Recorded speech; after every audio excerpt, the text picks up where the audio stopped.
Lamartine a assez mauvaise réputation.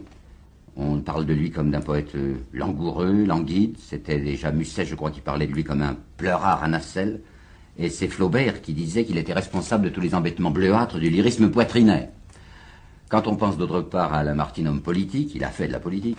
Alors on dit, il s'est lancé dans cette politique pour laquelle il n'était pas fait, il a fait 4 pas dans les nuages, et c'était au bout, la culbute, c'était bien fait, c'était couru. C'est de ça dont je voudrais parler aujourd'hui. Lamartine, homme politique. Parce que son rôle est très peu connu, et je crois assez souvent volontairement masqué. Il y a beaucoup de gens qui n'aiment pas parler de cette politique de Lamartine. Beaucoup de ceux, des historiens ou des écrivains littéraires, histoire littéraire, prétendent que la politique ne les intéresse pas, qu'ils ne font pas de politique, et je me rappelle toujours cette phrase d'Alain qui affirmait que les gens qui disent qu'ils ne font pas de politique sont souvent ceux qui ont les options les plus déterminées là-dessus. Remarquez qu'ils sont souvent de bonne foi aussi.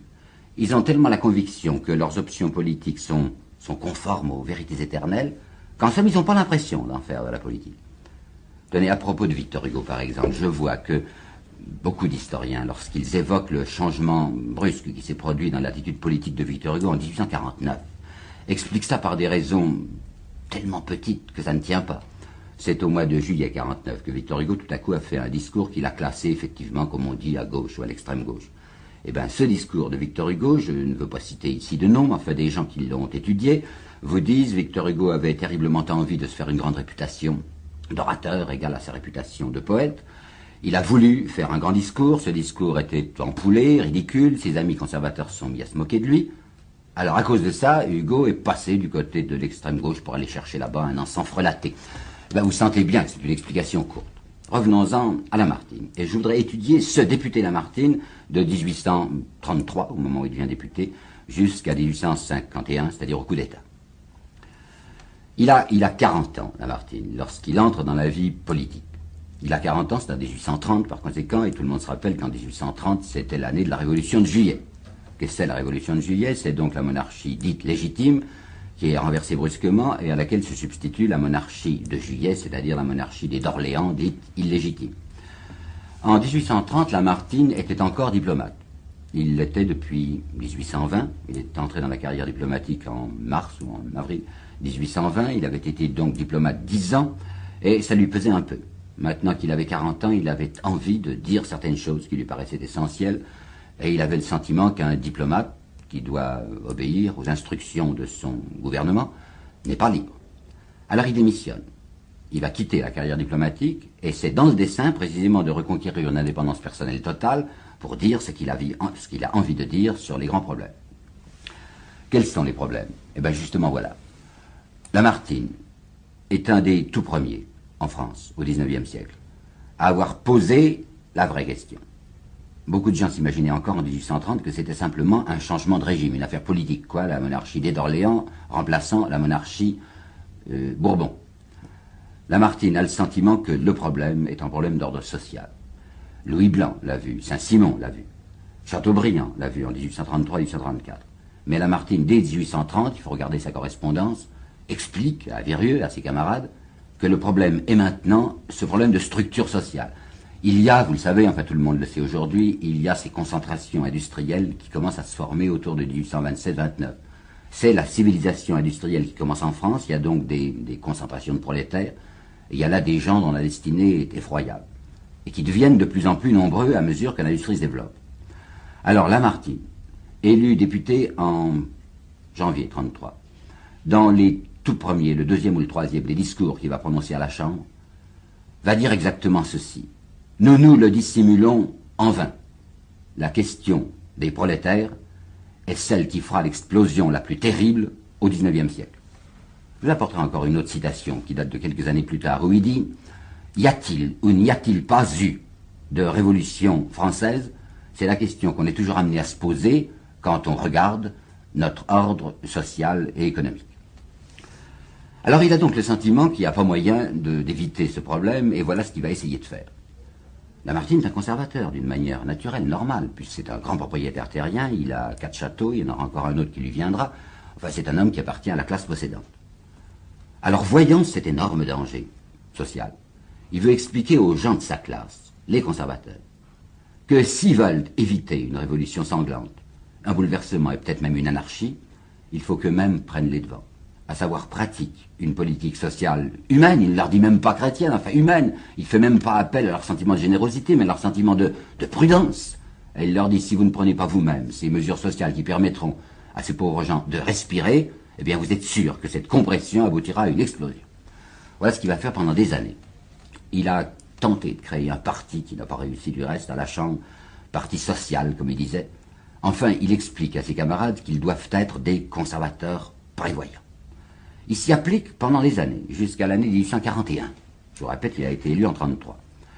Et au bout de ce laps de temps, il va essayer une tentative, comment dirais-je, quoi, un test pour voir s'il a réussi à quelque chose, si on l'écoute ou si on l'écoute pas. Cette année-là, la Chambre devait élire son président. Le vote avait été fixé au 28 décembre 1841. Alors Lamartine décide de se présenter à la présidence de la Chambre. Vous comprenez, un président de Chambre, c'est pas quelqu'un qui est dans le coup politique. Je veux dire que ce n'est pas quelqu'un qui appartient à un ministère et qui dépend du gouvernement. C'est un délégué des députés. Alors il veut justement se présenter au suffrage de ses collègues pour voir combien de gens se porteront sur son nom et combien contre. Comme il a l'impression, ou l'espoir, que les conservateurs vont le suivre, il se dit, j'ai peut-être chance de réussir, et je verrai à ce moment-là si on m'a écouté. Alors, 28 décembre 41. On vote, il y a 309 votants. Eh bien, sur ces 309 votants, Lamartine aura 62 voix.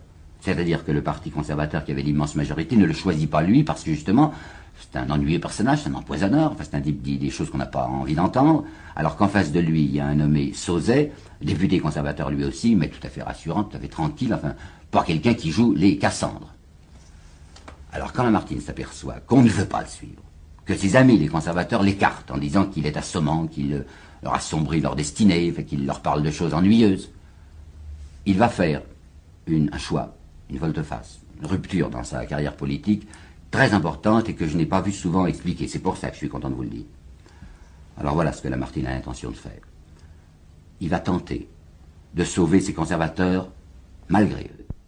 Comme cette révolution lui paraît infaillible, comme il arrivera sûrement un moment où l'explosion se produira, alors être l'homme qui à ce moment-là pourra tenir en main cette révolution, pourra maintenir ce qu'elle gagnera, c'est-à-dire la République, le suffrage universel, mais d'autre part l'empêchera d'aller où il ne faut pas qu'elle aille, c'est-à-dire jusqu'à l'anarchie. Vous comprenez que Lamartine essaye à ce moment-là, dès la fin de 41, de se faire admettre par la gauche la plus extrême. Je dis bien au-delà de cet Odilon Barrot qui représentait à l'Assemblée la gauche dynastique, enfin l'opposition gentille, quelqu'un de pas très sérieux. Au-delà même de quelqu'un qui était plus redoutable, qui s'appelait Ledru-Rollin, un avocat parisien qu'on tenait pour un rouge. Eh bien Lamartine veut tenter de s'établir dans l'opinion publique, au-delà même de Ledru-Rollin, représenter la grande espérance républicaine, et à cause de cela, être l'homme, comme il dit, de réserve. Mon isolement, écrit-il, est un capital, que je ne disperserai pas aisément, et il écrit encore, je sais où je vais, comme la boussole sait le pôle. Pour se faire admettre de l'opinion républicaine, Lamartine va lancer un grand livre d'histoire, Les Girondins. C'est un livre d'histoire populaire. Dans sa pensée, il veut se faire lire, comme il le dit, dans les ateliers. C'est-à-dire qu'il veut que les gens même illettrés puissent non pas lire ce qu'il fait, mais l'entendre lire. Et en effet, il y avait à ce moment-là pas mal de gens qui étaient des lecteurs publics, pour ainsi dire. Alors, ces Girondins, c'est une histoire de la Révolution telle qu'il la conçoit, moins historique au fond que lyrique, pour donner aux gens l'impression qu'il y avait là une grande idée, enfin quelque chose qui valait la peine d'être repris. Il va lancer ces Girondins, 8 volumes, par 2 volumes à la fois, comme des espèces de bombes qu'il va répandre sur la France au début de l'année 47. D'autre part, à la Chambre, il y va peu, et il ne parle plus, comme il le dit, que par la fenêtre. C'est-à-dire qu'il fait ses discours beaucoup moins pour le Parlement lui-même que pour cette énorme masse de gens qui n'ont pas encore le droit de vote, ces gens auxquels il s'adresse, qui sont le futur suffrage universel. Il vit beaucoup à ce moment-là dans son château de Monceau, c'est dans un petit pavillon près de Monceau, qu'on appelle encore aujourd'hui le pavillon des Girondins, qui est une espèce de toute petite cabane, dans le jardin, dans les vignes, sur une avancée de rocher, qu'il a écrit et écrit pendant des mois son livre. La campagne des banquets dont tout le monde a entendu parler, c'est lui qui va l'inaugurer. Un grand discours, précisément en l'honneur des Girondins, qui a lieu à Mâcon, sa ville natale, et c'est là, au mois de juillet 1847, que devant une énorme foule, il va prononcer ce discours assez pathétique, il faut le dire, où il annonce la révolution du mépris. Au moment où la révolution éclate, c'est-à-dire le 24 février 48, où les ouvriers sont descendus dans la rue, où tout à coup le gouvernement de Louis-Philippe est renversé, il faut bien comprendre l'espèce de terreur, enfin, d'épouvante qui va se répandre sur la France. Là-dessus, nous sommes très bien renseignés par Tocqueville. Tocqueville, dans ses mémoires, a raconté l'état d'esprit de ses contemporains et son propre état d'esprit avec une espèce de lucidité, je dirais, cynique. Enfin, il dit carrément ce qu'il pense. Eh bien, c'est lui qui dit, Tocqueville. Il y eut, à travers la province française, ce 25 février, le lendemain, quand les journaux et le télégraphe ont appris la révolution de Paris à toute la France, il y eut le lendemain une épouvante à travers la province française, égale à celle que devaient éprouver les cités civilisées du monde romain lorsqu'elles se voyaient tout à coup au pouvoir des Vandales. Rendez-vous bien compte de ce que ça peut être pour ces braves gens, les provinciaux, les conservateurs de province, que d'apprendre que tout à coup, à la place d'un gouvernement raisonnable et normal, où c'était des gens convenables, des avocats, des magistrats, des hommes politiques classés qui étaient au pouvoir, tout à coup, c'était une équipe de gens inconnus. Parmi l'équipe, il y avait ce Ledru-Rollin qui passait pour la terreur révolutionnaire, mais il y avait encore pire. Il y avait un ouvrier, qui s'appelait Albert, un ouvrier mécanicien. Un ouvrier au gouvernement. Il faut que vous vous rendiez compte de l'espèce d'épouvante, d'effroi, enfin, que ça répandait à travers toute la province. Cependant, en même temps que cette terreur, il y avait une petite lumière d'espérance. On se disait dans cette équipe d'aventuriers qui possède maintenant la France, puisqu'elle est la tête de Paris, il y a tout de même quelqu'un de pas mal, quelqu'un de rassurant. C'est Monsieur de Lamartine. Il est de l'équipe. C'est un monsieur considérable, il est de l'Académie française. Il a écrit autrefois l'hymne au Christ, le chant du sacre. C'est un monsieur qui a été royaliste et qui a encore maintenant 4 ou 5 châteaux. C'est pas possible qu'il soit de la même espèce que cette bande d'aventuriers qui gouverne la France. Donc tous les espoirs sont tendus vers lui. Les premières nouvelles sont en effet assez rassurantes. Figurez-vous que ces ouvriers qui possèdent Paris, qui sont en armes, il n'y a plus de police, il n'y a plus d'armée, la police s'est dissoute, l'armée est sortie de Paris. Ces ouvriers se conduisent d'une manière incroyablement débonnaire.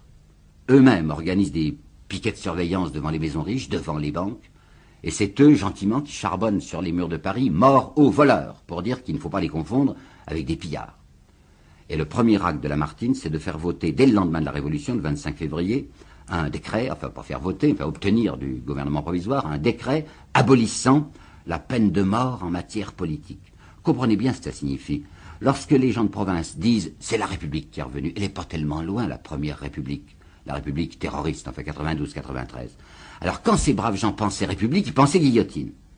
Et voilà Lamartine qui leur dit « eh bien tant que je serai au gouvernement, il n'y aura pas de guillotine politique. Abolition de la peine de mort en matière politique. C'est-à-dire si vous voulez faire de l'opposition, eh bien faites de l'opposition, on vous répondra, peut-être même qu'on emprisonnera ceux qui seront très méchants. En tout cas, vous ne risquez pas vos têtes. » Ça rassure énormément les gens. Je vois dans le journal d'un diplomate hongrois qui s'appelait Apponyi, qui était le plus parisien des diplomates extérieurs. Je vois dans son journal, à la date du 5 mars, une phrase que j'ai envie de vous dire lentement parce qu'elle va loin, elle est très intéressante. 5 mars 48. Il écrit dans ce journal « Nous sommes sauvés maintenant, grâce à la tartine dont M. de Lamartine nourrit le bon peuple de Paris. » Comprenez ce que ça veut dire avec cette espèce de sourire en coin. Ça veut dire Lamartine endort la classe ouvrière, il leur donne une tartine de belles paroles. C'est un belluaire plein de ruses qui va faire tenir tranquille les ouvriers jusqu'à ce que nous ayons le moyen, en reconstituant l'armée et la police, de ramener la canaille aux chenilles à coups de fusil. Ce que Lamartine avait voulu faire, il est en train de le réaliser. Il avait voulu obtenir une espèce de confiance générale autour de lui. Il s'était fait applaudir et soutenir par la gauche et par l'extrême gauche grâce à ses Girondins. Il était l'homme qui donnait le suffrage universel à la France. Et d'autre part, les conservateurs lui faisaient toujours confiance parce que c'était M. de Lamartine, l'homme au château. Alors, on va assister pendant à peu près 2 mois à un enthousiasme vraiment général, fondé, je le sais bien, sur une équivoque. Un enthousiasme général pour Lamartine.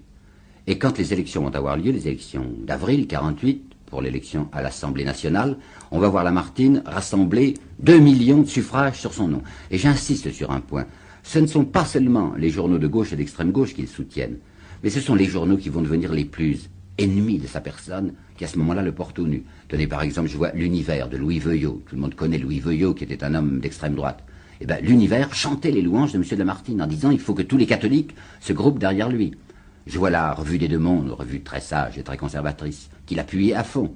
Et encore plus, alors du côté des économistes proprement dit, enfin, de la finance, la banque, le journal des économistes disait également qu'il n'y avait pas à hésiter qu'on devait faire confiance à M. de Lamartine. Enthousiasme populaire considérable. Tenez, j'ai là, justement, une bonbonnière de rien du tout, enfin, qui valait peut-être, je sais pas, 40 sous à ce moment-là, et qui est justement un de ces témoignages de l'enthousiasme populaire pour lui. C'est un pauvre petit dessin représentant Lamartine lui-même avec son écharpe des députés, un visage qui n'est pas exactement semblable au sien, mais c'était répandu à des millions d'exemplaires. Eh bien, Lamartine ramasse 2 millions de voix sur son nom pour ces élections d'avril 48. Lorsqu'il arrive à la Chambre, il est acclamé. Mais il faut bien comprendre l'état d'esprit de ceux qui, à droite, l'avaient soutenu.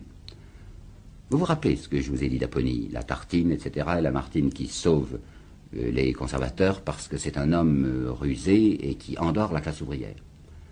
Alors l'espoir qu'avaient les conservateurs lorsque Lamartine a pris le pouvoir, c'était plus qu'un espoir, c'était presque la conviction que Lamartine allait accepter une dictature qu'on allait maintenant lui donner et grâce à laquelle il remettrait la société sur ses bases. Or, Lamartine va la refuser, cette dictature qu'on veut lui offrir. Il ne veut précisément pas être cet homme que les conservateurs s'imaginent qu'il est. Il va exiger d'eux une direction politique, un exécutif, collégial. C'est-à-dire qu'il ne veut pas être seul, il veut qu'il y ait 5 Français à la tête de la France. Et parmi ces 5 Français, il exige la présence de Ledru-Rollin, précisément parce que ça représente la gauche et l'extrême gauche. Entendu, il a sacrifié Albert. L'ouvrier paraissait tout de même trop provoquant. Mais on va prendre l'avocat Ledru-Rollin, Lamartine représentant, si vous voulez, l'homme du centre, l'arbitre, il y aura une droite, il y aura une gauche dans ces 5. Eh bien ça, on ne l'accepte pas à droite. Une colère invraisemblable contre lui. On l'avait pris, voyez-vous, on l'avait pris pour un imposteur au service des possédants. Et il n'était pas un imposteur. On attendait de lui qu'il se démasquât, mais le malheur, c'est qu'il n'avait pas de masque. Alors c'est une fureur incroyable. Je vais vous citer une phrase qui est dans le Correspondant. J'ai pris ça dans le Correspondant parce que c'est une revue catholique gentille, enfin pas excitée comme l'Univers de Louis Veuillot. C'était des catholiques modérés, timides. Eh bien, c'est le Correspondant lui-même qui va déclarer ceci. M. Lamartine a manqué sciemment et volontairement à la mission que lui avait confiée le suffrage universel. Ce que l'on ne dit pas souvent, ce que j'ai très rarement vu dire sur l'action politique de Lamartine au mois de mai 1848, lorsqu'il est dans cette direction collégiale, c'est ce que je vais vous dire maintenant. Il avait 4 ou 5 projets importants. Voici le premier. Il demande la suppression, l'abolition du système de remplacement militaire. Aujourd'hui, ça nous paraît naturellement inconcevable que quelqu'un, parce qu'il est riche, échappe au service militaire. Vous savez qu'au XIXe siècle, et jusqu'à la guerre de 70, lorsque quelqu'un devait aller, parce qu'il avait tiré un mauvais numéro, on tirait au sort à ce moment-là, devait aller à la caserne ou à la guerre, il avait le droit, s'il était riche, de s'acheter un remplaçant. Et bien Lamartine, en mai 48, fait une proposition en disant c'est absolument indécent que les riches puissent éviter d'avoir à défendre la France s'il est attaqué. Par conséquent, je demande la suppression du service de remplacement, du système de remplacement. Deuxièmement, il demande à l'Assemblée nationale le vote d'1 milliard pour les instituteurs. Parce que les instituteurs étaient à ce moment-là payés en moyenne 600 francs par an et que les députés venaient de s'allouer 750 francs par mois. Troisièmement, Lamartine demande la taxation du charbon, et je crois que c'est intéressant à regarder d'un peu près ça. Déjà 2 fois au cours de sa vie parlementaire, il en avait parlé de ce problème. À propos des concentrations industrielles, comme on disait, c'est-à-dire des trusts charbonniers. Une fois pour les mines de la Loire, une autre fois, je crois, pour les mines du Nord. C'était en 38 et en 46 qu'il en avait parlé. Ces petites usines, ces petites exploitations minières, avaient la tentation de se grouper. Elles demandaient l'autorisation à l'État de fonder des espèces de trusts, On disait concentration à ce moment-là, ou même congrégation, on disait. Et leur argument était, si nous nous rassemblons, nos frais généraux vont diminuer, et par conséquent, on pourra hausser les salaires et baisser le prix de vente. Et dans son discours de 1846, Lamartine avait dit, mais c'est tout de même singulier, quand nous avons admis la concentration des mines de la Loire, nous nous sommes aperçus très peu de temps après que c'était les salaires qui avaient baissé et le prix de vente qui avait été augmenté. Et il dit, ce que je ne veux pas, c'est que se constitue une grande puissance charbonnière et minière française avec 20 000 actions, parce qu'une fois, dit-il, une fois que ces 20 000 actions se seront répandues dans toutes les consciences des députés, leur influence gouvernera le gouvernement. Eh bien, c'est bien ça qu'il voulait, en effet.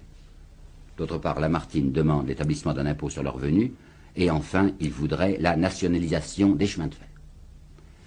Ben, reprenons Tocqueville, toujours ces mémoires de Tocqueville, qui sont si intéressantes. Tocqueville dit carrément, il y a un mot qui était répété perpétuellement dans mon milieu, dans le milieu des gens bien, eux-mêmes s'appelant les honnêtes gens, c'est « il faut en finir ». Il faut en finir avec ce Lamartine qui nous apporte, en somme, la gabegie. Déjà, la bourse travaillait pas mal. Pensez par exemple qu'on voit le 5% qui était passé de 116 à 75 en 3 mois. Le 3% était passé de 73 à 43. D'autre part, la Banque de France elle-même organisait l'évasion des capitaux.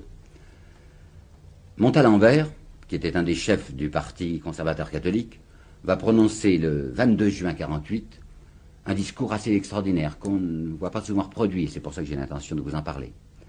Montalembert monte ce 22 juin à la tribune de l'Assemblée nationale et parle contre la nationalisation des chemins de fer.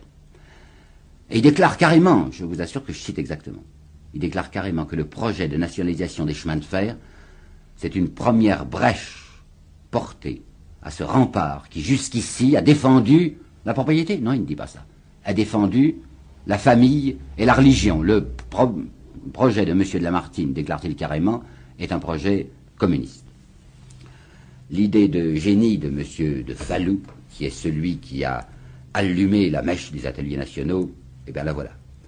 Là aussi, je ne suis pas sûr que ça se dise assez couramment, mais je pense connaître cette question et l'expliquer avec sincérité. Comme la plupart des industriels de Paris avaient fermé leurs usines le 25 février, lockout, n'est-ce pas, il y avait eu 80 000, 100 000, jusqu'à 130 000 ouvriers chômeurs. Ils étaient sur le pavé. On ne pouvait pas les laisser mourir. Alors le gouvernement avait décidé de créer des ateliers nationaux pour eux, où on les payait au début 2 francs par jour, et ensuite, quand ils étaient si nombreux, 1,50 franc par jour. Seulement attention, ateliers nationaux, ça donnait l'impression d'une espèce de socialisme d'État. Et Louis Blanc avait été d'accord pour ça, naturellement. Mais on avait eu le soin de confier l'organisation de ces ateliers nationaux à quelqu'un qui s'appelait Marie, et qui était un conservateur. Marie avait très bien vu le drame, le danger. S'il y avait tout à coup 130 000 ouvriers à Paris qui travaillaient pour l'État, mais c'était une concurrence effroyable à l'industrie privée. Alors il s'agissait avant tout d'empêcher ces ouvriers de travailler. Premièrement, c'était une protection contre l'industrie individuelle, et d'autre part, c'était un moyen de les dénoncer comme des fainéants puisqu'ils ne travaillaient pas. J'ai vu les textes, je vous assure qu'il y a eu 5 ou 6 affiches de ces 100 000 ouvriers qui demandaient du travail. Vous savez qu'on leur faisait faire ouvrir des tranchées sur le champ de Mars et boucher ces tranchées une fois qu'ils les avaient ouvertes. Alors voilà l'idée de M. de Falloux. Ces ouvriers ont été bien utiles jusqu'aux élections parce qu'ils ont bien voté, ils n'ont pas voté rouge. Maintenant, ils ne sont plus utiles à rien. Au contraire, ils sont très dangereux puisque M. de Lamartine veut les utiliser pour la nationalisation des chemins de fer. Il voudrait que ces 130 000 ouvriers allassent travailler sur le tour du territoire national pour qu'un réseau de chemins de fer d'État s'organisât. Eh bien, l'idée s'impose d'elle-même. Enfin, c'est Falloux qui l'a eu. On va jeter à la rue ces 130 000 hommes. On va brusquement leur annoncer la fermeture des ateliers nationaux. Leur 1,50 franc, fini. Alors, forcément, ils descendront dans la rue. Ils feront une insurrection. Et comme un gouvernement, quel qu'il soit, républicain ou pas, ne peut pas tolérer une insurrection et est obligé de la réduire par la force, ce sera le gouvernement de Lamartine, c'est-à-dire la République, qui tirera sur les prolétaires. Autrement dit, les pieds lui glisseront dans le sang. Lamartine n'est pas un imbécile. Il voit très bien ce qu'on prépare contre lui. Pendant plus d'1 mois, 1 mois et demi, on va le voir là, arc-bouté, contre cette porte que les Falloux et les Montalembert essayent d'enfoncer pour livrer passage aux furies. Il sait très bien qu'on va finir par jeter les ouvriers dans la rue. Alors voilà l'idée qu'il a eue.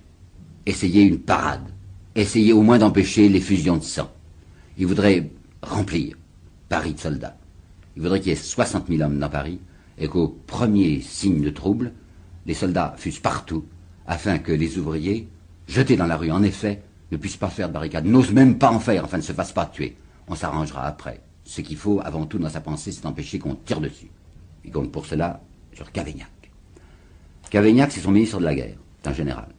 C'est lui, Lamartine, qui l'a choisi, Cavaignac. Il avait un commandement en Algérie, il l'a fait venir d'Algérie. Pourquoi a-t-il pris Cavaignac? À cause de son nom. Cet officier Cavaignac, jusqu'alors, s'était pas fait connaître du tout. Seulement, il s'appelait Cavaignac. Et il avait un frère, Godefroy Cavaignac, qui lui avait été un combattant républicain, s'était engagé très profondément, très courageusement, très violemment. Il était mort. Et ce nom de Cavaignac restait dans l'opinion républicaine comme de quelqu'un d'absolument sûr. Alors Lamartine, avec une certaine naïveté, je dois le dire, se persuade que ce général Cavaignac va défendre la République avec lui et surtout va éviter le sang. Il se trompe. Cavaignac, dès qu'il est arrivé à Paris, dès qu'il a pris possession du ministère de la guerre, s'est rendu compte d'où soufflait le vent. Il a très bien vu que Lamartine était détesté de ce qu'on appelait les honnêtes gens. Alors Cavaignac va avec eux. Il a partie liée avec eux. Et lorsqu'effectivement, le 23 juin, les ouvriers apprennent qu'à partir de demain, ils n'auront plus la 1 franc 50 et qu'ils vont crever, quand les barricades vont commencer à naître, Lamartine aura beau envoyer message sur message à Cavaignac, faites sortir les troupes, qu'il y en ait partout, Cavaignac, vous m'entendez, est introuvable. Ça se passe le 23 juin à 9 h du matin.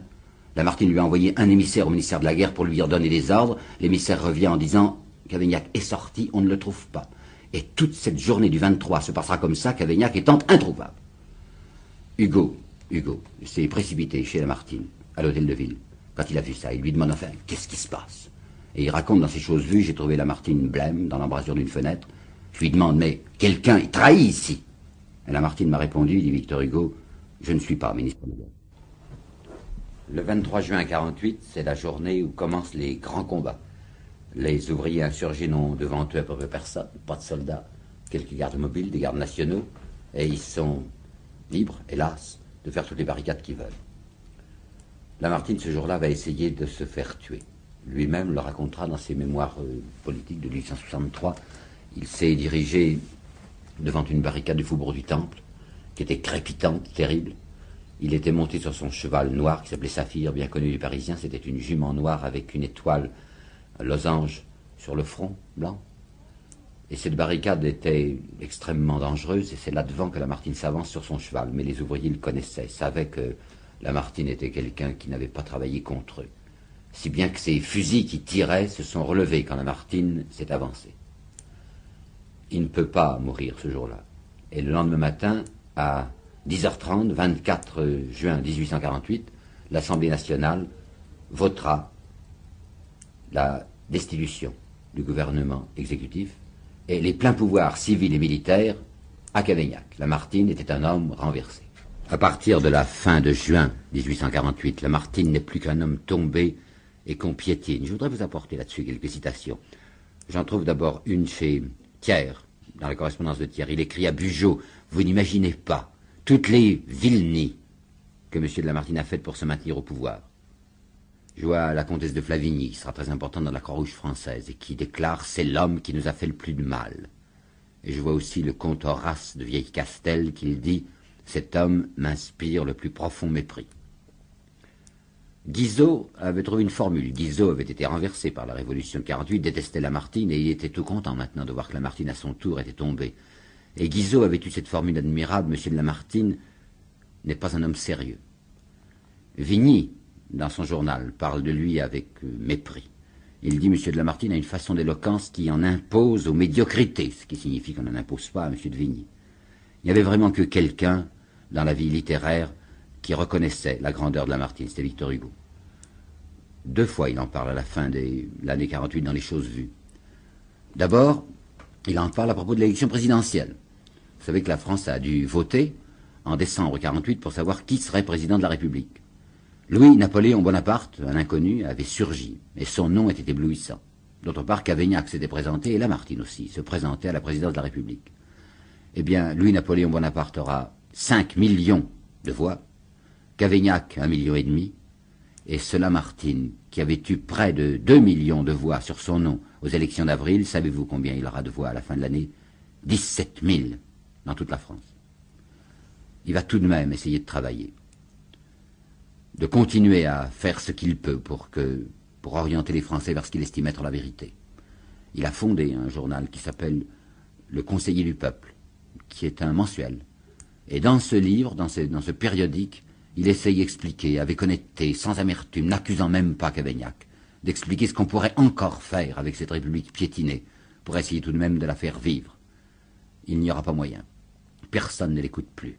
Il continuera à parler tout de même jusqu'à ce que le coup d'État du 2 décembre lui mette un bâillon sur la bouche. Eh bien, la voilà, l'histoire du député Lamartine. Je crois que c'était un Lamartine assez inconnu que je vous avais présenté la dernière fois. Cet homme politique Lamartine, je vous en ai donné l'image que je croyais être la vraie et qui est très peu conforme à la légende. Aujourd'hui, il s'agit d'autre chose.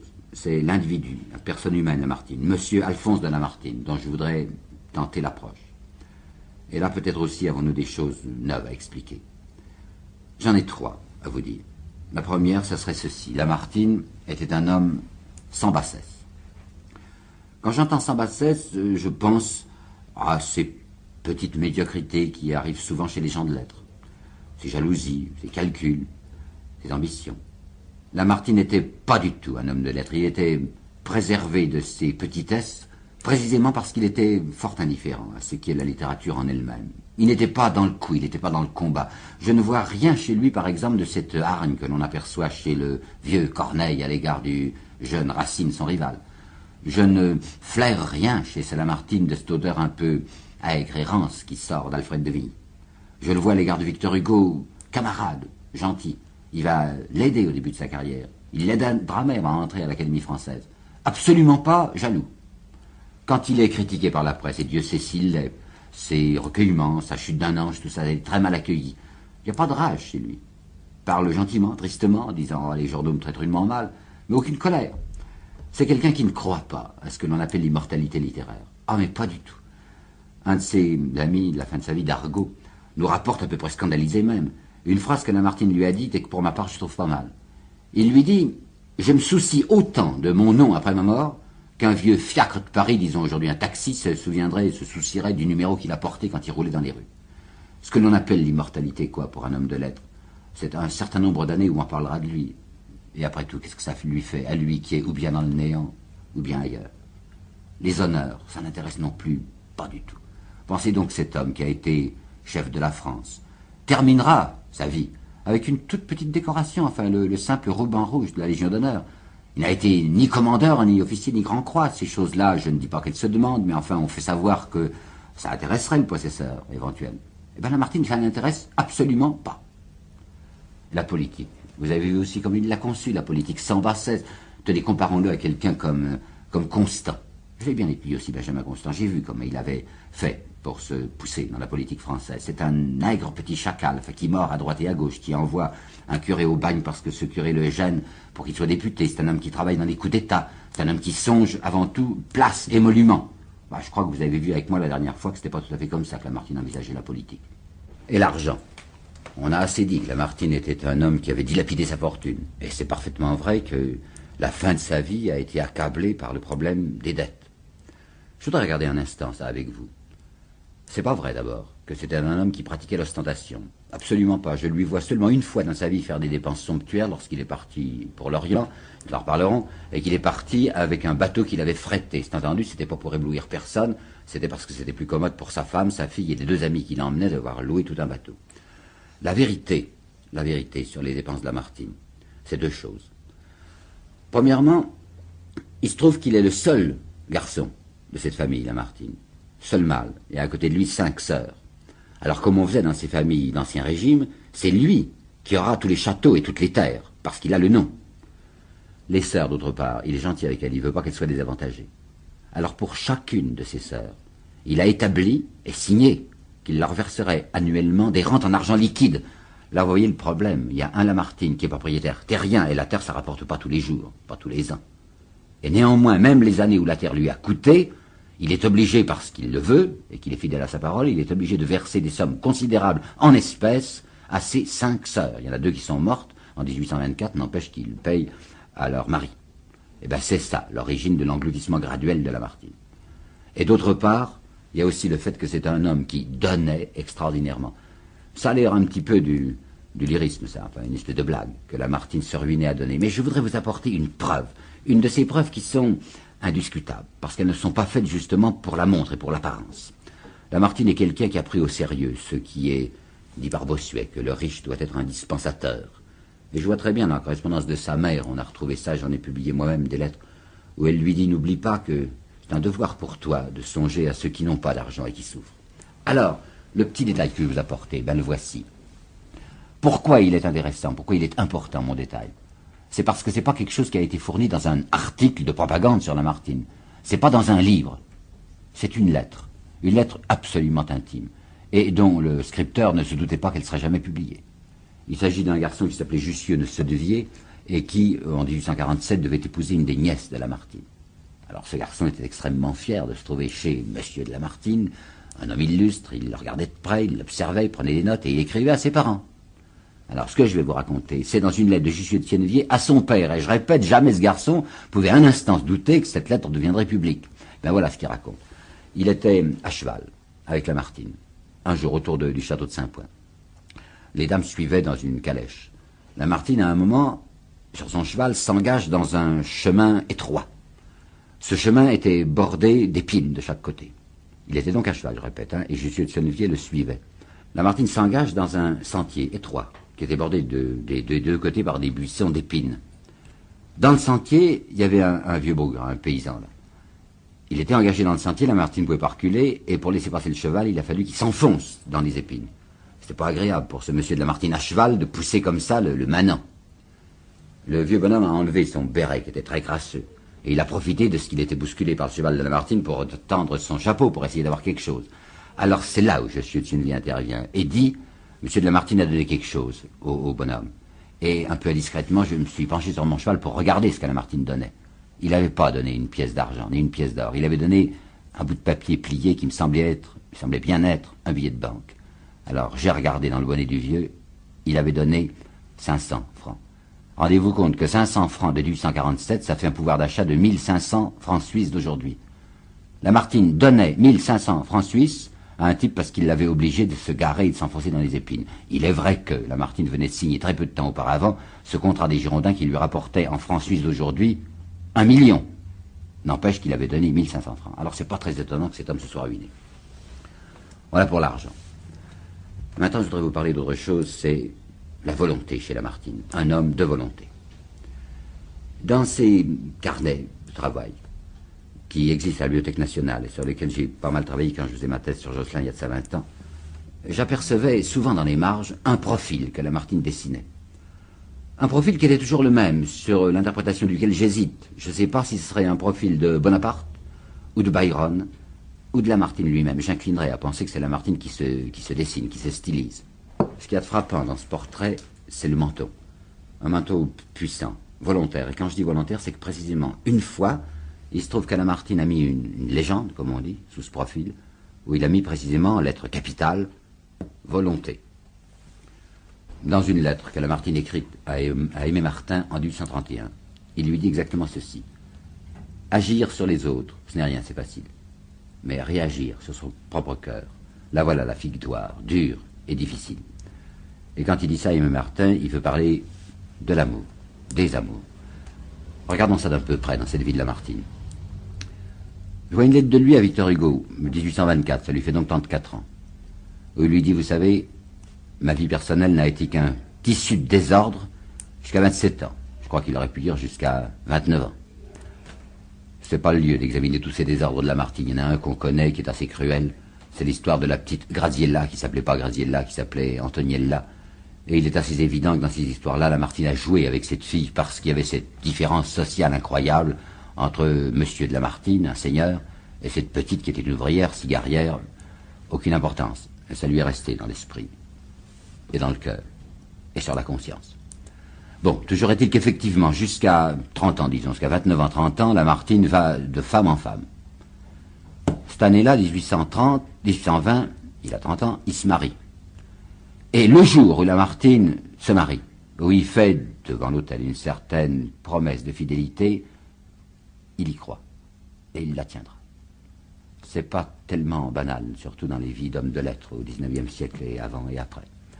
Chez Victor Hugo, je vois le même retournement, mais en sens inverse. C'est à 30 ans que ce Victor Hugo, qui avait été jusqu'alors un adolescent farouche et un homme très fidèle à sa femme pendant 10 ans, c'est à 30 ans que tout change dans la vie de Victor Hugo, et c'est pas la peine d'étudier aujourd'hui, nous ne parlons pas de Victor Hugo. Pourquoi? Toujours est-il que cet homme va être abandonné dès lors à toutes ses concupiscences. Eh bien, c'est cette même année, la 30e année, chez Lamartine, qu'il y a ce retournement incroyable d'un Lamartine qui décide de vivre droitement, et qui le fera. En 1827, par exemple, il y a déjà 7 ans qu'il est marié. Il rencontre une Léna de l'Arche, une femme qu'il avait aimée quand il avait 29 ans, qui s'était offerte à lui, qui était ravissante, une Italienne. Elle est toujours aussi belle et toujours aussi proposée. Et Mme Lamartine dit non. Il écrit à son camarade Virieux, je pourrais encore être amoureux si je voulais, mais je veux pas. En 1829, il a donc 39 ans, et il écrit aussi à Virieux, c'est le copain, enfin, il lui dit tout. Il n'y a ici-bas, lui dit-il, qu'un seul bonheur, l'amour, et nous l'interdisons. Lamartine restera obstinément fidèle à cette femme qu'il a d'abord aimée, sa femme, Marianne, mais qui s'est flétrie très vite. Et à 47 ans, en 1837, il écrit « La vie est un morne silence où le cœur appelle toujours ». Et c'est cependant à ce moment-là même qu'il vient de faire cette dédicace de Josselin pour sa femme, qui est près de lui l'image sans beauté du devoir, mais c'est celle qu'on ne trompe pas parce que c'est la mère de ses 2 enfants morts et qui n'a jamais eu rien à lui reprocher. En 1847, Lamartine, 57 ans, va essayer d'aborder une bonne fois, de front, le problème même de l'amour. Enfin, qu'est-ce que ça veut dire l'amour? Est-ce que ça se réduit à une convoitise, à une concupiscence, ou bien est-ce que c'est autre chose? Et c'est même assez inouï, vous savez, qu'un homme de 57 ans arrive dans son Raphaël à se rendre comme il se le rend, je cite, ce vertige continu d'une âme qu'un premier amour soulève de la terre. Il va essayer de retrouver l'homme qu'il était lorsqu'en 1816 il avait aimé pour la première fois avec violence et totalité une femme qui s'appelait Julie Charles. Quand Lamartine est en face de ce problème de l'amour, voilà ce qu'il va dire. En 1847, donc à 57 ans. L'amour est le révélateur de l'immortalité, et sans sa lueur, l'homme ne soupçonnerait pas l'infini. Réfléchissons à ça, ça va loin. Enfin, ça veut dire en somme que, même pour connaître l'infini, c'est-à-dire Dieu, quoi, il faut passer par un amour humain. C'est l'idée de Claudel, qu'il n'y a pas 2 amours, qu'il y a continuité entre l'amour humain et l'amour divin. Soit. Seulement, c'est pas si simple. Et Lamartine lui-même s'en était rendu compte, puisqu'il s'est donné, personnellement, le démenti. Qu'est-ce que c'est que son Josselin? Vous savez peut-être que Josselin, c'est un fragment d'une espèce d'épopée de l'âme, comme il disait qu'il avait conçu, où il y avait un certain personnage qui va reparaître après, dans la chute d'un ange, un ange, précisément, donc un homme qui était admis dans la vision béatifique de Dieu, et cet homme a choisi, et cet ange a choisi d'être un homme à cause d'une femme qu'il avait vue et qu'il a désirée. Toute l'histoire de Josselin, toute cette grande épopée de Lamartine est fondée sur le thème suivant, que pour que cet homme retrouve son état premier, redevienne admis dans l'intimité de Dieu, il faut qu'il renonce précisément à ce désir de la femme. Et Josselin, c'est ça, vous le savez, c'est l'histoire d'un garçon qui s'est engagé du côté des autels, quoi, un séminariste, puis qui se met à aimer quelqu'un qui voudrait l'épouser, qui se reprend, qui ne l'épousera pas et qui se sacrifie. Par conséquent, il y a un Lamartine de 57 ans qui dit « c'est l'amour humain qui nous conduit à l'amour divin » et un Lamartine antérieur, de 5 ou 6 ans auparavant, qui disait « non, il y a rupture. Pour qu'on puisse connaître l'amour de Dieu, il faut renoncer à l'amour humain. » Eh bien, en 1850, il a donc 60 ans. Il va dire autre chose que je tiens à vous apporter ici, qui est une phrase peu connue, mais que je trouve très importante pour lui. C'est dans Le tailleur de pierre de Saint-Point. Le personnage du tailleur de pierre de Saint-Point, inventé par Lamartine, s'appelle Claude Deshuttes. Ce Claude Deshuttes dit la phrase que voici. « Il me semble que je ne fais qu'un avec tous les hommes, qu'ils sont un morceau de ma chair, et que je suis un morceau de la leur, un point. Je pense que c'est cela qu'on appelle amour. » Eh bien, nous voilà en présence d'un des secrets de Lamartine. Quand il dit « je pense que c'est cela qu'on appelle amour », qu'est-ce que ça veut dire dans sa pensée? Eh bien, ça veut dire qu'il veut essayer, à la place d'une tentation, comme dira Claudel, de se proposer une tentation plus grande, à la place de ses amours, en fait, ces femmes, qui sont devant lui offertes, parce qu'il restera beau et jeune jusqu'à plus de 50 ans, à la place de tout cela, essayer d'une autre façon de l'amour, c'est-à-dire charité, un amour de dépassement, un amour de dévouement. Et j'en arrive à la 3e partie de cet exposé, Lamartine, homme de bonne volonté. Là, je voudrais aussi vous apporter quelques citations que j'ai dans la tête. Je vois une lettre à un ami qui s'appelle Arlès Dufour, où il lui dit un jour, 43 ou 44, « Mon but est impersonnel et uniquement divin. » Dans un article de 46, « Si Dieu n'est pas au terme du chemin, à quoi bon marcher ?» À propos de ce discours dont je parlais la dernière fois, le discours de Mâcon en 47, la révolution du mépris, vous savez. Commentant ça à son ami d'Argot, il lui dit « Nous commençons une grande bataille, la bataille de Dieu. » Et en plein combat de 48, lorsqu'il risque sa tête, dans une lettre très secrète, très intime à une de ses nièces, Valentine, il lui dit « Je sais bien que je risque ma tête, mais je la risque pour Dieu, et je la lui donne bien volontiers. » Dieu, qu'est-ce que ça veut dire, ce mot-là, pour Lamartine? Ça, nous descendons un peu plus profond dans ce cœur obscur. Voyez-vous, c'est un garçon qui a été élevé chrétiennement, enfin, il y a cru, sa maman l'avait discipliné comme ça. Et puis, autour de 18-19 ans, il n'y a plus cru. quand il va se marier en 1830, à cause de sa petite fiancée, à cause de sa mère qui est très malheureuse de le voir non pratiquant, il essaye de rentrer dans la pratique catholique. Ah, il s'y applique, vous savez, avec une bonne volonté incroyable, mais c'est difficile pour lui. Il a été façonné par l'esprit du XVIIIe siècle, il a toujours beaucoup admiré Voltaire, l'encyclopédie règne un peu sur sa pensée. Il est obligé de se forcer tout le temps, enfin il se donne un mal fou pour se persuader que le catholicisme est la vérité. En 1830, il voit autour de lui presque tous les penseurs qui s'écartent de cette religion qui a été celle de son enfance. Alors quand il va partir pour l'Orient, soyez bien convaincus qu'il n'y va pas simplement pour chercher des images, comme il va dire. Il raconte ça au public parce que les gens n'ont pas besoin de savoir ce qui se passe dans son cœur. Mais ce qui se passe en lui, ben le voici. C'est Lamartine qui veut aller voir sur place, si je puis dire quoi, en Terre Sainte, cette terre qui a germé le Christ, cette terre où il a saigné, où il est mort, pour voir si cette ferveur qui est en lui perdue depuis des années ne va pas ressurgir. Ben, vous savez aussi sans doute ce qui va se passer en Terre Sainte pour lui. D'abord la visite à Jérusalem, ratée. Tout ça est faux, dit-il, tout ça est vide, tout ça ment. Il revient de Jérusalem, le cœur lourd, se disant quoi, je n'ai rien gagné, je suis toujours pareil, plein d'hésitation. Et c'est là, au retour de Jérusalem, quand il revient à Beyrouth, où il avait laissé sa femme et sa petite fille, sa petite Julia, sa seule enfant, qui avait 10 ans et demi, c'est là à Beyrouth qu'il va voir mourir sa gosse. Elle meurt dans la nuit du 6 au 7 décembre 1832. Imaginez que c'était la seule enfant de Lamartine, il l'aimait passionnément, quoi, c'était sa raison de vivre, et cet enfant meurt dans ses bras, tout près, là, de la Terre Sainte. Tout près de cet endroit où il y a eu la légende, ce qu'il appelle maintenant la légende de l'Évangile. Ce n'est que dans les légendes que ressuscitent les filles de Jaïr. Alors il va revenir fermé, blessé, durci, sa Terre Sainte. Il va écrire à son camarade Virieu, je reviens maintenant durement et énergiquement au rationalisme de mon adolescence. Il ira même très loin dans cette opposition aux catholiques. C'est lui, figurez-vous, en 1946, qui va aider un prêtre du diocèse de Mâcon, pas loin de Saint-Point, l'abbé Thions, curé de Channes, qui va aider ce prêtre à se déprêtriser. Ce prêtre, il croyait déjà plus aux choses de l'Église. Ben, c'est Lamartine qui va lui rédiger, je dis pas son sermon, puisque c'est pas un sermon, mais le dernier discours que ce curé va faire en chaire, ayant déposé sa robe de prêtre, parlant laïque, montant dans la chaire et disant, eh bien, je ferme l'Église, je mets la clé sur la porte parce que j'y crois plus. C'est Lamartine qui lui a fait ça. Sa femme, à Lamartine, était très malheureuse de son attitude. Elle continuait, elle, à croire au catholicisme. Alors voilà que le 10 janvier 1857, elle a 67 ans, puisqu'elle a son âge, elle rédige un texte que j'ai vu, qui est très beau, qui est à Saint-Point, une lettre secrète pour son mari. Sur l'enveloppe, il y a pour Alphonse seul quand je serai morte. Et c'est une supplication qu'elle lui adresse, une supplication posthume, puisqu'il ira ça quand elle sera enterrée.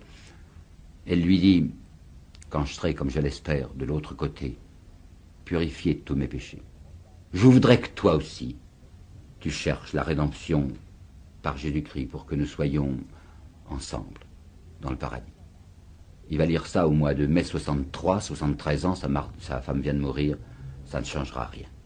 Et la dernière fois qu'il parlera publiquement et par écrit de l'Église catholique en 1865, ça lui fait donc 75 ans, il dit c'est une institution dont le présent se détache et qui ne peut plus survivre que d'honnêtes ajournements de la fatalité. Seulement comprenez que son drame va bien au-delà d'une question posée sur le degré d'usure du catholicisme. Il ne s'agit pas seulement du catholicisme, pas seulement du christianisme, il s'agit positivement pour lui savoir ce que peut bien représenter ce mot Dieu. Où se heurte mon cœur lorsque je veux prier. Voilà une chose qu'il écrit.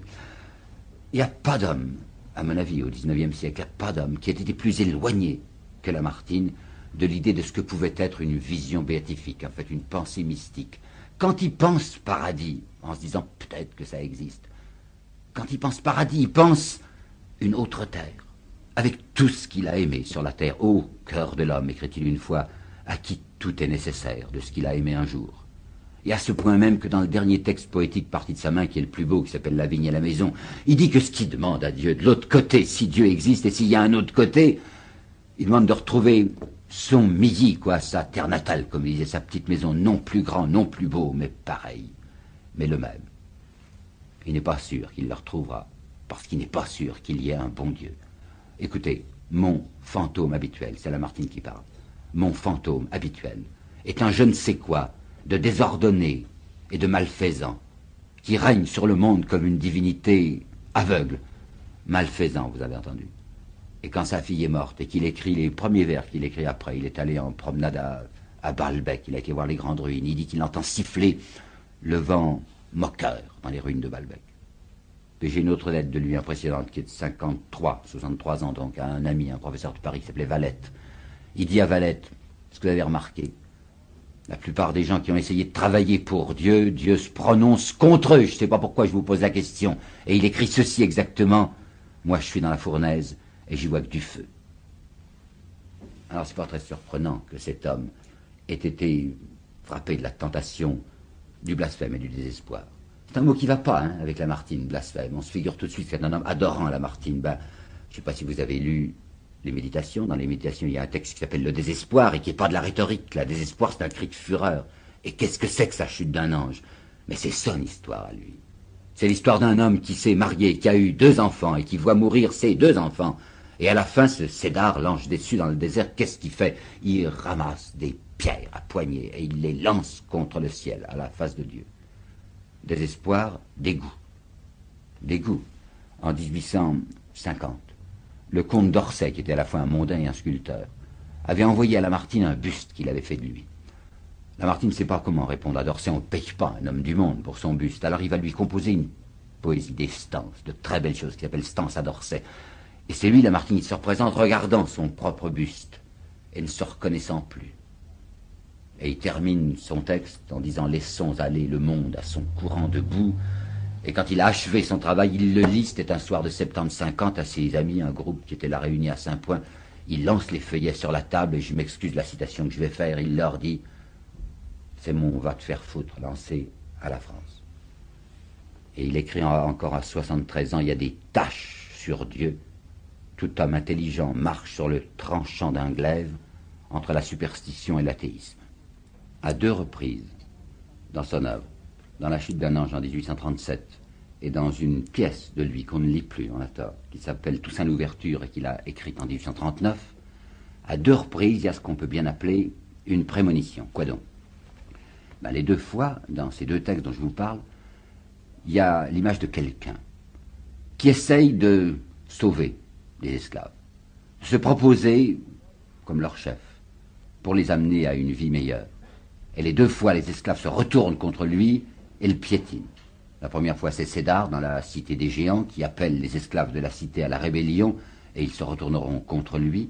Et dans Toussaint l'ouverture, ce sont les Noirs que Toussaint essaye de libérer, et qui le méprisent et l'abandonnent. Par conséquent, voyez-vous, ce Lamartine, à 47 ans et à 49 ans, annonce littéralement ce qui va lui arriver lorsqu'il aura 58 et 59 ans, c'est-à-dire au moment de la Révolution de 48. On dirait qu'il sait d'avance ce qui va lui arriver, qu'il va se déchaîner, faire tout ce qu'il pourra pour autre chose que pour lui-même, enfin vraiment pour sauver des gens, pour les aider, et que ces gens l'abandonneront. Il le fait tout de même. Il le fait sachant ce qui va lui arriver. Et là, nous arrivons à ce que j'appellerai, peut-être, si vous voulez, le secret le plus profond de Lamartine. Un pari de Lamartine. Pas au sens du pari de Pascal. Le pari de Pascal, vous savez, c'est une espèce de proposition que Pascal ne nous fait pas très convaincante, une espèce de calcul d'intérêt. Là, il ne s'agit pas de théorie, il s'agit d'acte. Lamartine est quelqu'un qui a parié sur l'existence hypothétique d'un Dieu qui serait un bon Dieu. Je vois dans ce livre de Raphaël la phrase suivante. Dieu serait-il sourd que nous le prierions tout de même, car si sa grandeur était de ne pas nous entendre, notre grandeur à nous serait de lui parler. Eh bien, il lui parle, et c'est ça que je voudrais vous dire. Dans les manuscrits de Lamartine, sur lesquels j'ai bien travaillé autrefois quand je faisais ma thèse et ensuite, qu'ils soient à Saint-Point ou à la Bibliothèque nationale, au début des grands manuscrits, à la première page, quand il commence un grand texte, je pense à Josselin, je pense à La chute d'un ange, je pense même aux Girondins, quand il commence, il écrit sur son papier une série d'initiales mystérieuses. Elles sont pour nous intraduisibles. Il y a quelquefois une ligne, quelquefois 2 lignes, quelquefois même 3 lignes. Rien que des initiales. Une phrase secrète qu'il prononce. Il dit quelque chose que personne ne doit savoir. Mais dans cette phrase intraduisible, il y a toujours les mêmes lettres à un moment. A, M, D, G. Ad majorem Dei gloriam. Tout ce que Lamartine écrit, il l'écrit en secret pour la plus grande gloire de Dieu. Et vous m'entendez bien, même les Girondins, ad majorem Dei gloriam. Eh bien, cet homme est quelqu'un, comme Pascal en somme, avant d'écrire, qui s'est mis à genoux. Un homme qui a fait une certaine option, malgré cette tentation du blasphème qui était en lui. Et il va nous donner son explication. Il la donnera tardivement, dans un texte qu'il avait publié uniquement dans un feuilleton du journal La Presse le 2 décembre 1865. C'était à propos de Byron. Et c'est dans ce texte-là qu'il écrit carrément « Le blasphème est le péché des braves, mais il y a quelque chose de plus grand que le blasphème, c'est l'acceptation. » Et bien c'était ça qu'il voulait faire dans toute sa vie, un dialogue du oui et du non. Ce dialogue, vous l'apercevez dès les méditations. Il y a un instant, je vous parlais du désespoir. En effet, le désespoir était un cri de fureur. Et tout de suite après le désespoir, il avait écrit la providence à l'homme et la prière.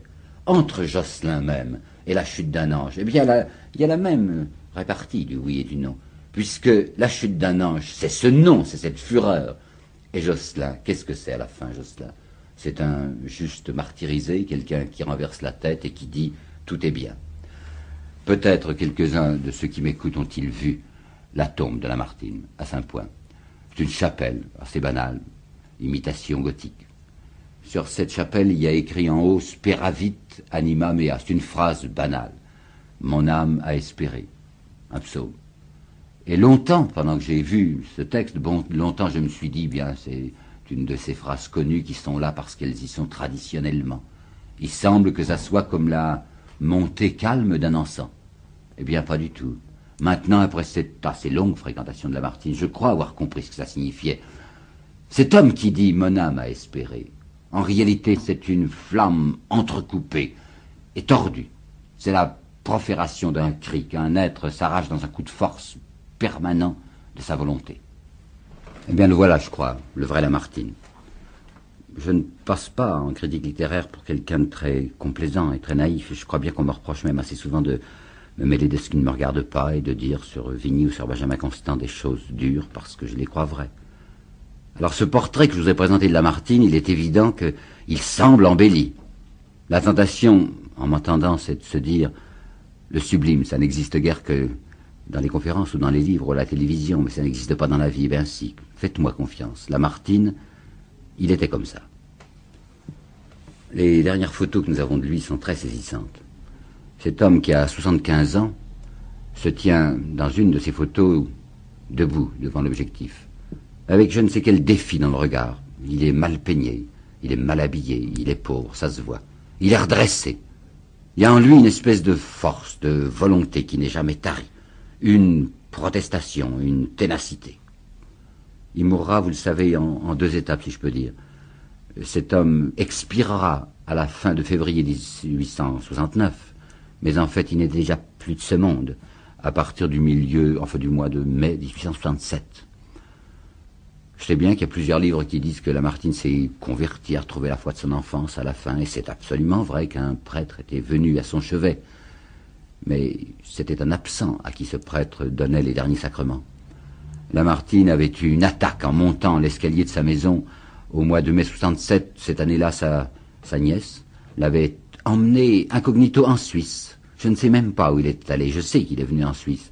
Mais elle ne voulait pas, Valentine de Lamartine, elle ne voulait pas qu'on pût voir son ongle dans l'état où il était. À la fin de l'année 67, l'ancien maire de Mâcon, qui s'appelle Charles Roland, va le voir. Et dans une lettre à un ami, Charles Roland dit « Le grand Lamartine est mort. C'est maintenant un vrai centenaire. Il est dans le fond de son fauteuil, il ne fait pas 10 pas par jour, sinon soutenu par sa nièce, et il ne prononce pas 10 paroles non plus dans la journée.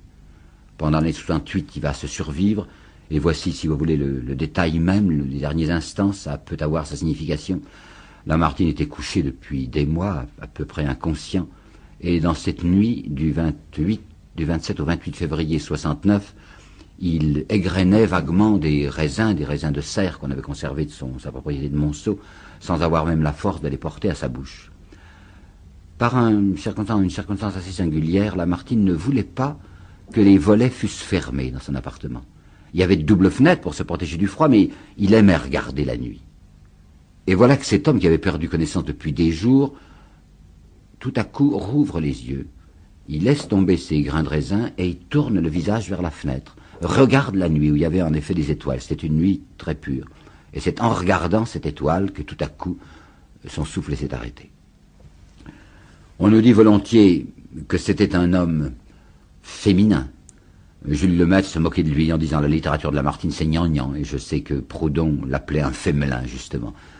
Écoutez parler ce fémelin, je vous apporte une citation de 57, où il dit « Mon âme et mes pensées sont comme des aigles, auxquels on aurait crevé les yeux, mais laissé les ailes. » Et en 58, un journaliste, Philoxène Boyer, il dit « Mon âme est pareil à un volcan sans bouche qui dévore sa propre écume et se brûle à son propre feu. » Voyez-vous, ce Lamartine, c'est quelqu'un dont la vie secrète pendant 40 ans aurait été un consentement ininterrompu à se passer du bonheur. Quelqu'un qui aura fait, comme il a pu de son mieux, courageusement, son métier d'homme, comme il disait, ce dur et beau métier.